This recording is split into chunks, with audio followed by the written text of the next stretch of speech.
नमस्कार, सर्व गणेश भक्तांचे सहर्ष स्वागत. यंदाच्या गणेशोत्सवामध्ये आम्ही चौधरी कुटुंब सादर करीत आहोत तांत्रिक देखावा शिवप्रताप गरुडझेप गाथा पराक्रमाची. मंडळी, शिवराय हे शब्द कानी पडताच त्यांच्या अतुलनीय पराक्रमामुळे आपल्या रोमारोमात स्फुरण चढल्याशिवाय राहत नाही. सन 1666 मध्ये मिर्झा राजे जयसिंगांच्या सोबत झालेल्या तहानुसार त्यांच्या शब्दावर विश्वास ठेवून शिवराय छोट्या शंभू बाळासोबत औरंगजेब बादशहाच्या भेटीसाठी आग्र्याला निघाले. सोबत हिरोजी फर्जंद, मदारी मेहतर आणि निवडक मावळे होतेच. बादशहाच्या वाढदिवसाच्या दिवशी भेट घेण्याचं ठरलं होतं. बादशहानं महाराजांना मुद्दामहून मागच्या रांगेत उभं केलं होतं. महाराजांना हे सहन होणं शक्यच नव्हतं. त्यांनी बादशहा समोर जाऊन आपला राग व्यक्त केला आणि ते तडक तिथून निघून गेले. ह्या गोष्टीवरून बादशहा खवळला आणि त्यानं, महाराज समजून चुकले, आपण कैद झालो आहोत आणि आता इथून सुटायचं कसं याचा विचार ते करू लागले. त्यांना एक युक्ती सुचली आणि ती त्यांनी आपल्या मावळ्यांना सांगितली. आपण आजारी असल्याचं सोंग घ्यायचं. ती युक्ती तात्काळ अंमलात आणली गेली. महाराज आजारी असल्याचं बादशहाला समजलं. त्यानं दौलत खानाला सांगून वैद्य हकीम पाठवून उपचार करण्यास सांगितलं, पण त्याचा काहीही उपयोग झाला नाही. मग महाराजांनी बादशहाला कळवलं, हमें दवा की नहीं दुआ की जरूरत है. मला आजारातून बरं वाटावं म्हणून गोरगरिबांना, फकीरांना मिठाई वाटण्याची इच्छा आहे. तसं झालं तर त्यांच्या आशीर्वादानं माझा आजार पण बरा होईल आणि मला आत्मिक समाधान पण मिळेल. ही विनंती बादशहानं मान्य केली. महाराजांच्या योजलेल्या युक्त्या सफल होत गेल्या. मोठमोठे मिठाईने भरलेले पेटारे महाराजांच्या दालनात येऊ लागले. महाराज त्या पेटाऱ्यांना हाताने स्पर्श करून ठरविल्याप्रमाणे वाटण्यासाठी पाठवू लागले. दालनाच्या बाहेर बादशहाचे सैनिक प्रत्येक पेटारा उघडून तपासायचे आणि त्यातील थोडी थोडी मिठाई खायचेही. खाओ खाओ. बादशहाचे सैनिक खूप खुश होते. त्यांना दररोज वेगवेगळी मिठाई खाण्यास मिळत होती. हे असं खूप दिवस चाललं होतं. पहारेकरी आता पेटारे तपासायचा कंटाळा करू लागले. कधी तपासायचे तर कधी असेच पाठवून द्यायचे. महाराजांनी याच गोष्टीचा फायदा घेऊन हिरोजीला आपल्या जागी झोपवलं आणि मदारीस त्याचे पाय चेपण्यास सांगितले. महाराज एका रिकाम्या पेटाऱ्यात तर दुसऱ्या पेटाऱ्यात छोटे शंभू बाळ आई जगदंबेचं नामस्मरण करून बसले. ते पेटारे जंगलात ठरलेल्या ठिकाणी आले.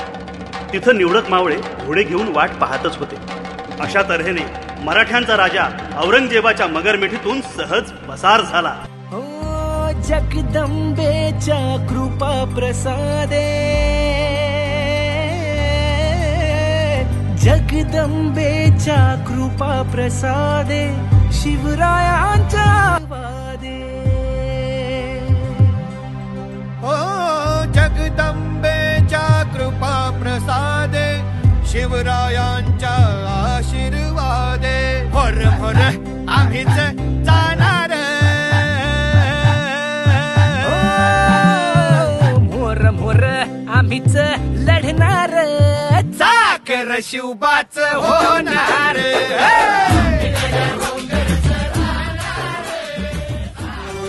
चला रे, चला लवकर, चला उचला पावलं, चला लवकर.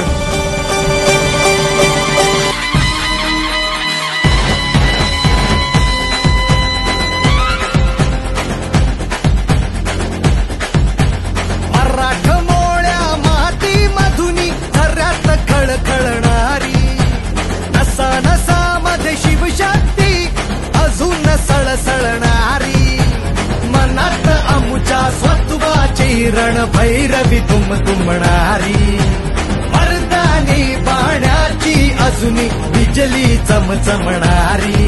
अरे महाराष्ट्राचे सुपुत्र आम्ही, आम्हाला कमी काय. जय भवानी, जय शिवराय, जय भवानी, जय शिवराय, जय भवानी, जय शिवराय.